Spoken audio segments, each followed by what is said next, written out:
Hey guys, and welcome back. Today we're going to do this colorful ombre and nail stamp design.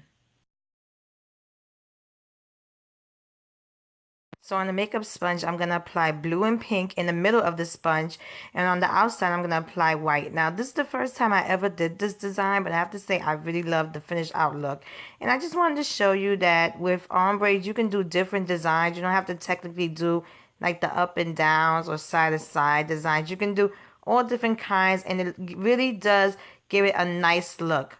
Now, I'm going to repeat this process several times so I can get the color that I want. I wanted it more of a darker color, and I wanted the colors to blend.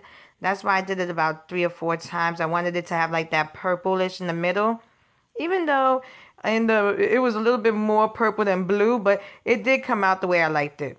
Then using my Born Pretty nail plate, I'm just going to add white polish onto it. And I wanted to put this pretty design on the nail just so that it has a nice look to it. I just love the way the white on top of the white just came out. It just gave it like a nice pretty look. And I think the white just framed out the whole design.